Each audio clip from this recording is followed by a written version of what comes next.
locked all alone in these chains. Sometimes it's hard to live at all. The pictures of your history call. Your mind's a decorated wall, but the Lord has a cure for your pain. It's time, come back to the land of the living. Come on to the land of forgiving. Jesus will be faithful to the end. It's time, break the tangled webs that bind you. Let the grace of God unwind you. Give the Lord your broken heart to mend. It's time, it's time.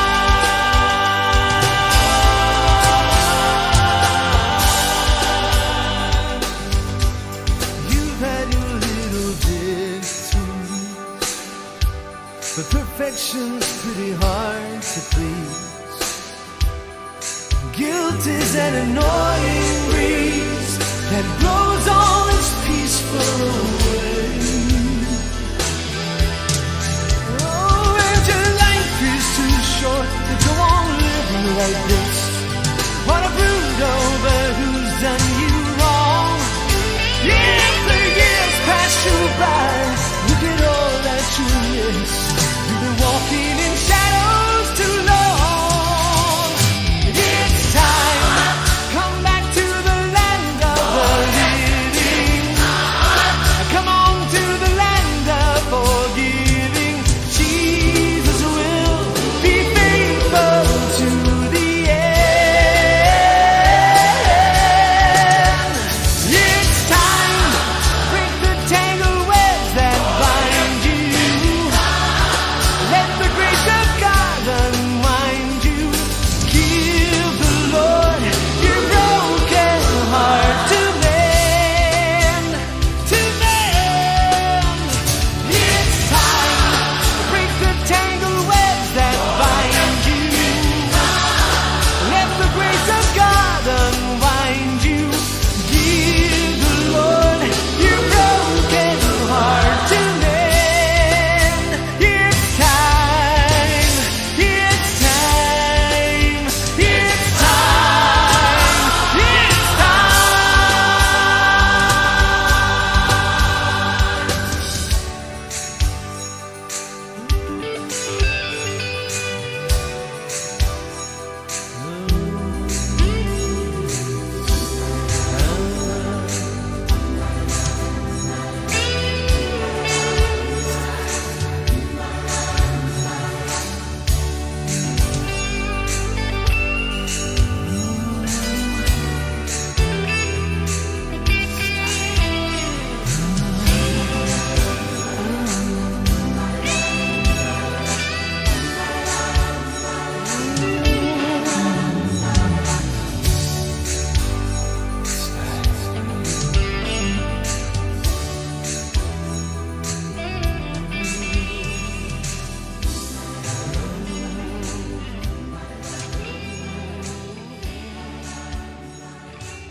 Well, welcome to Module 2. And we want to talk today about the whole idea of walking in our past with confidence and how we can resolve our past. And so let's get right to it this morning. And I want to talk today about the road, or in this session, about the road that you've traveled. Let me ask you some questions as we begin. What if the road that you have traveled up to this point has been for your good and not your demise or ruin? It's been for you, not what has happened to you. It's an interesting question, isn't it? Another question. What if your painful past is not to make you a mess, but to give you a message for the world? Now think about that. And some of you that are part of this webinar, You're really wondering about that question, right? How does that happen, Chris? How do I take my mess? How do I take my present mess? Not let alone my past mess, but my present mess, and it become a message for the world? Absolutely.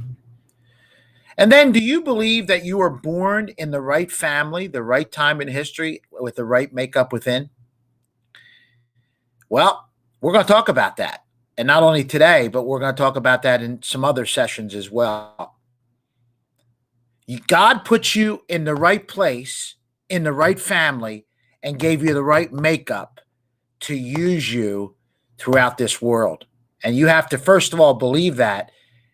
And then you've got to be able to charter a way to be able to see that happen. And then, have you been spending far too much time in life as a victim instead of celebrating the victory that is yours in Christ? Wow.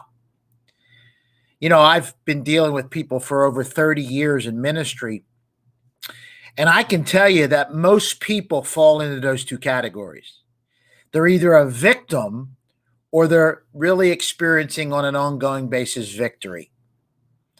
And so we know which one is the one that we need to be at, and the one we want to experience, and that is victory, right? And not be a victim. But some of us have learned to cuddle up, to enjoy the victim mentality. That doesn't make you a bad person. That just means that that's your security.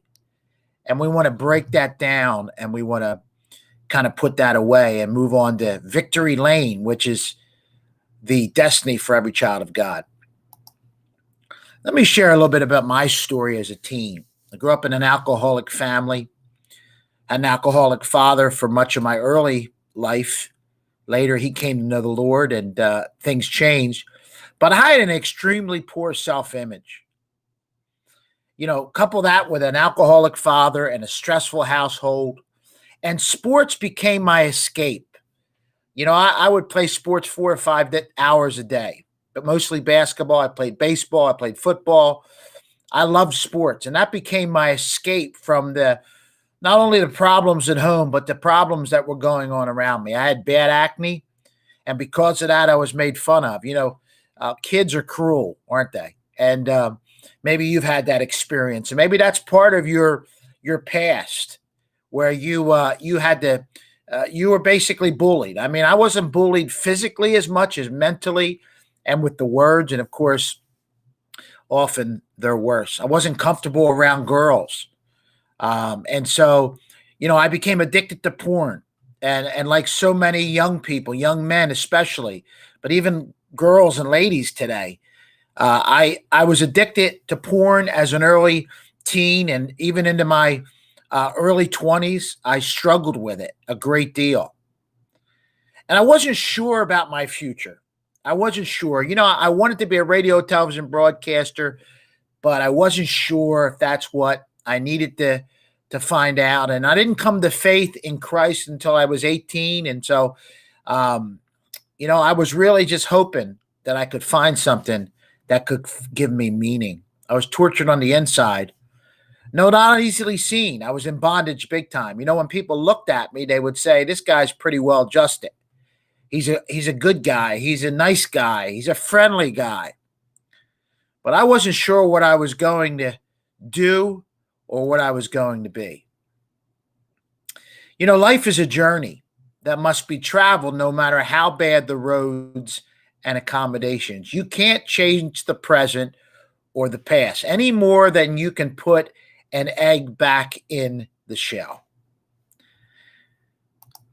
And so great things never come from comfort zones. And one of the statements I came up with many years ago, and it derives from a bunch of different statements, but I think this is mine, and I share it with you, and I hope it helps you to understand what's going on around you and in you. And here's the statement: it's not what happens to you that matters in the end, but what happens in you because of what happens to you.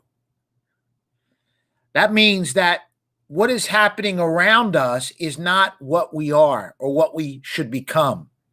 It's what's happening in us that makes us the kind of people, men and women, of children of God that God can use and God can use mightily.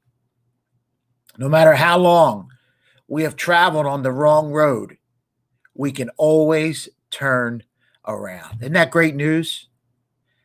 And so as we go through these different sessions and these modules, and as we build on, resolving our past, and as we build on dealing with our present and bringing stability to it, right? That roller coaster existence becoming a stability in our life. And as we learn to deal and rest in the future, then we can realize that we can turn this car around.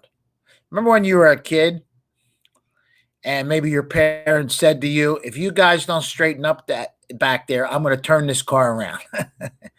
I remember hearing my mom say that many times, right? But the truth is, no matter how long we've traveled on the wrong road, we can always turn around. If you've ever been on a trip, you know that, right? You might be going in the wrong direction. I remember I took a trip with my son, Andrew, and we were in North Carolina, and we were looking for a Barnes & Noble.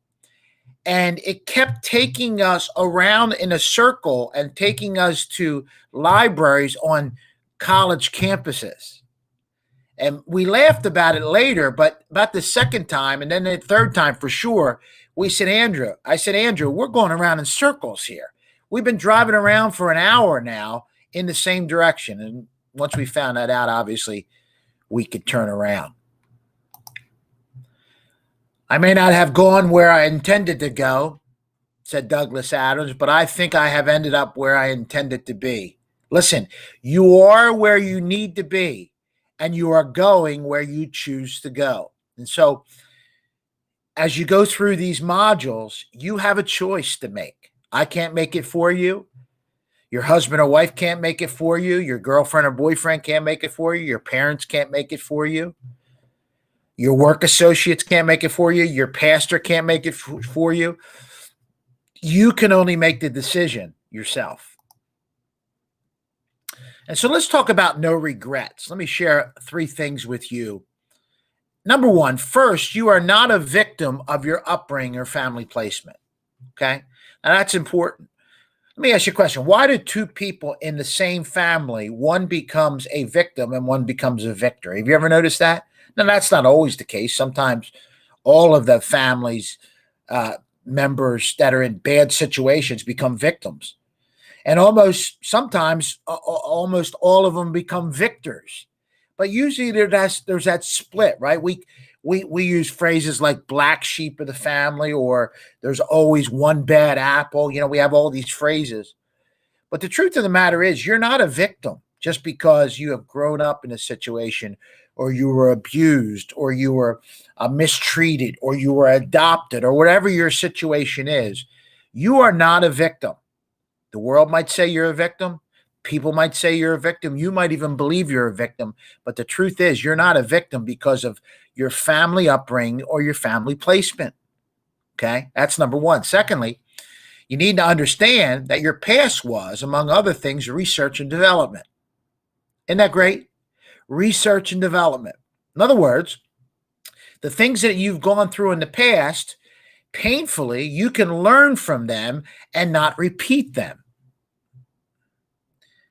Now, we say that, and a lot of times we do repeat them. Why? Because we try so hard not to be like our parents were, or not to be like, the situation we found ourselves in as a young person, or in our first marriage, or in our first relationship, or our first job. And so we try so hard that we end up becoming like that, because we become what we worship, right?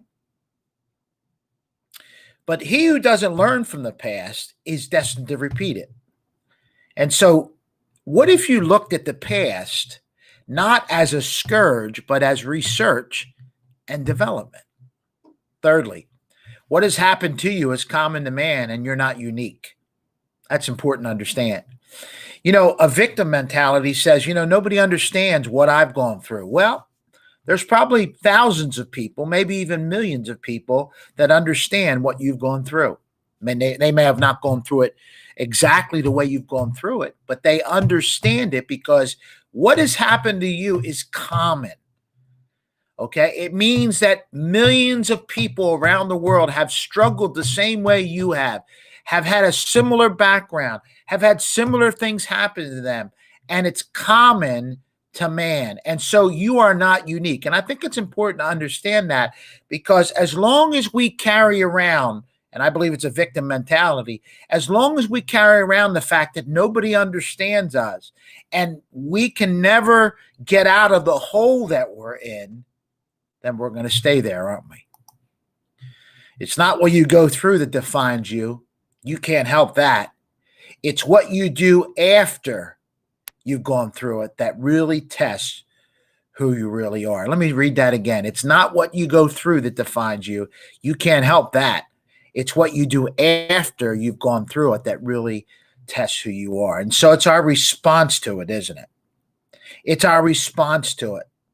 See, we respond to things, or we respond correctly to what has happened to us, what has taken place in our life, and we forge a path that will allow us to get away from the pain of our past. And so that's what we're doing in these first 5 modules, talking about that.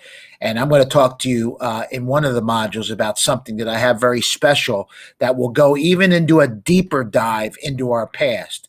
And so we'll talk about that a little bit more later. Module number 3 is next. And we're going to talk about the pain that you have gathered. You say, well, how do you know the pain I've gathered, Chris? You don't know who I am. Well, I generally have heard most of it in my 30 plus years of counseling. And nothing new is under the sun. And the devil, who is our enemy, doesn't have new tactics. He just repackages it differently. And so we're going to talk about that pain. In the next session, we're going to discover together the pain points of your journey and talk about how to face them head on. And so I'm excited about what we're going to be talking about in this 3rd module. Thank you for the first 2 modules you've been a part of, and I'll see you on the other side in our 3rd module.